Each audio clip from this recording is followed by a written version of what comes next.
사회생활하면서 운동도 많이 하고 일을 하시면서 발 부위 통증을 호소하는 환자분들이 점점 많아지고 있습니다. 발목의 움직임이나 활동을 하거나 아니면 걸어 다닐 때 발목에 통증을 호소하는 분들도 많고, 걸어 다닐 때 발바닥이나 발가락 주변에 통증을 호소하는 분들이 많아졌는데요. 흔히 발목 관절 위주로 말씀을 드리면, 발목의 인대가 살아가다 보면 한 번씩은 다들 발목을 삐게 되는데, 그 단순 염좌인 줄 알고 타박상인 줄 알고 그냥 방치했다가 발목 인대가 끊어진 거를 모르고 계속 지속하게 방치를 하게 되면 습관성 발목 염좌가 발생하게 됩니다. 습관성 발목 염좌란 발목을 지지해주고 있는 인대가 손상된 걸 모르고 늘어난 상태, 끊어진 상태에서 회복이 안 되는 경우인데요. 이런 경우에는 어두운 길이나 아니면 바닥이 울퉁불퉁한 곳을 걷다 보면 나도 모르게 발목을 다시 삐게 되는데요. 그래서 이런 걸 이렇게 안 좋은 상황을 막기 위해서는 발목을 뺐을 때 하루 이틀 정도 얼음찜질을 하시고요. 활동을 줄였는데도 불구하고 통증이 지속되거나 부종이 지속되거나 또는 발목 복숭아뼈 주변으로 멍이 드는 경우에는 병원을 꼭 내원하셔서 엑스레이를 촬영해서 골절이 있지는 않은지 또는 MRI 같은 검사를 해서 인대 손상이 없는지를 확인해서 습관성 발목 염좌가 생기는 것을 미연에 방지해야 됩니다.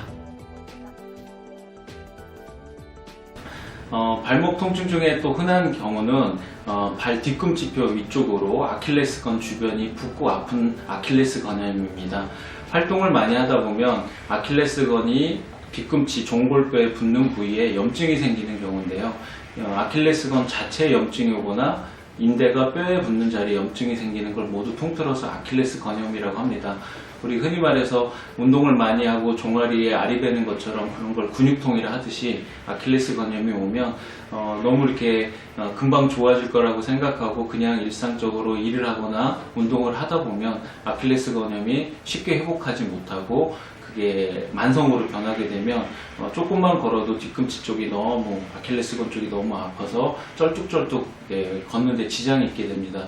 이런 경우에는 역시 마찬가지로 한 2-3일 정도 얼음찜질하면서 휴식을 취한 후에도 계속 지속되면 병원에 와서 간단한 물리치료나 소염제 약을 복용하시면 되고요. 필요한 경우에는 인대 강화 주사라든지 체해 충격파 요법으로 금방 회복될 수 있습니다.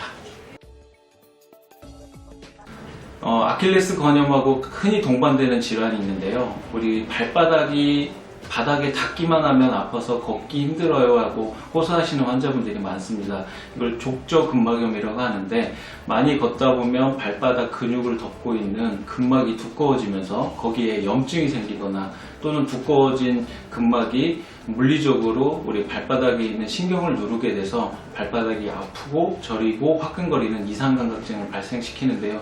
물론 허리 디스크가 있어서 신경이 눌려서 그런 현상이 나타나는 경우가 있어서 꼭 감별을 해야 되지만, 대부분 내가 평상시보다 좀 많이 걸었는데 발 앞꿈치가 붓고 아프다 하면 대부분은 족저근막염을 생각하시면 되고요. 족저근막염은 흔히 말해서 굳이 치료가 필요 없다 생각하시면 됩니다. 집에서 꼭 실내화를 사용하시고 뜨거운 물을 받아서 족욕을 따끈하게 해주시면 되고요. 손으로 이렇게 많이 문질러주고 마사지 해주시면서 편한 운동화를 신고 다니시면 대부분 낫게 되는데요. 이러한 노력을 했음에도 불구하고 낫지 않았을 경우에 병원에 와서 발 주변에 어떤 뼈가 형성되거나 아니면 인대에 문제가 있는지를 먼저 감별해서 큰 이상이 없을 경우에는 체해 충격파나 소염제 약으로도 충분히 금방 좋아지고요. 경우에 따라서는 프롤로 주사라는 인대 강화 주사로 빨리 낫게 도움을 드리고 있습니다. 아주 드문 경우지만 1년에 본원에서도 1년에 한 2-3명 정도밖에 안 하는 수술이지만, 근막이 너무 두꺼워서 염증이 심할 경우에는 근막을 잘라내고 염증을 제거하는 수술을 내시경으로 진행하기도 합니다.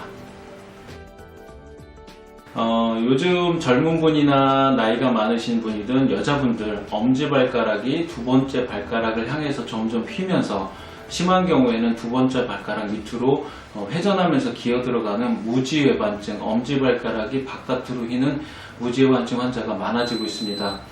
과거와 달리 무지외반증의 원인에 대해서 아직 계속 의견이 분분한데요. 아직까지도 사실 특별한 원인을 찾지는 못하고 있지만 가족력이 있습니다.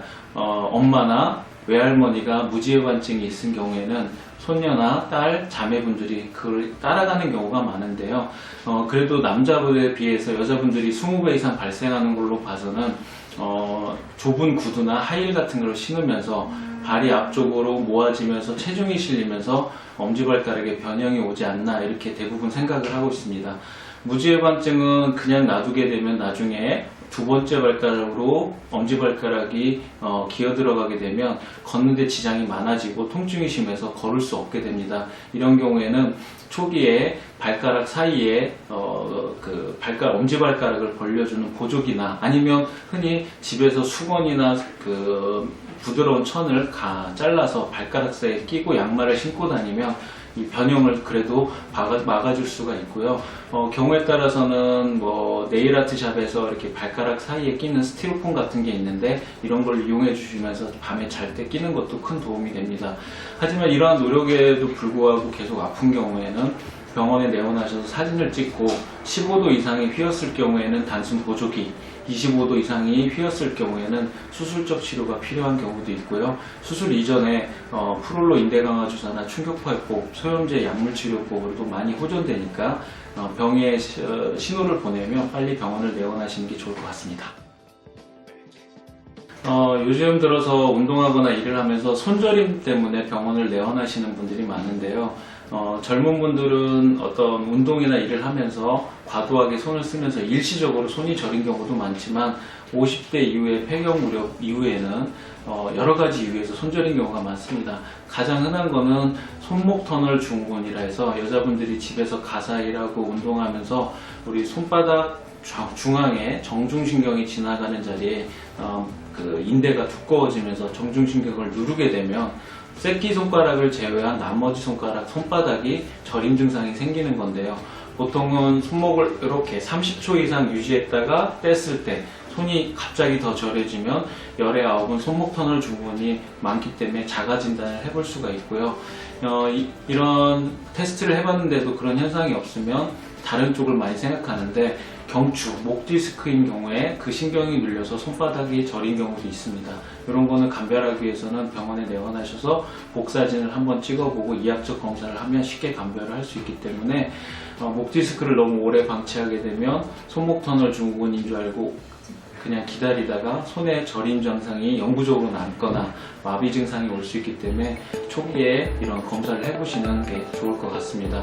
이외에도 평상시에 잘 모르고 있다가 고혈압이 있는 줄 모르고 계속 혈압이 조절 잘 안 되시는 분들이 혈액순환 문제로 손목 터널 증후군이 올 수도 있고요. 당뇨가 조절이 안 되면서 당뇨는 무서운 병이라고 하는 이유가 너무 오랜 방치를 하게 되면 말초신경병증이라고 해서 손이든 발끝이든 저림 증상이 발생할 수 있습니다. 그래서 요즘 식생활이 많이 변해서 당뇨 환자가 늘고 있기 때문에 피 검사를 정기적으로 해보는 것도 좋은 치료 방안이 될 수 있습니다.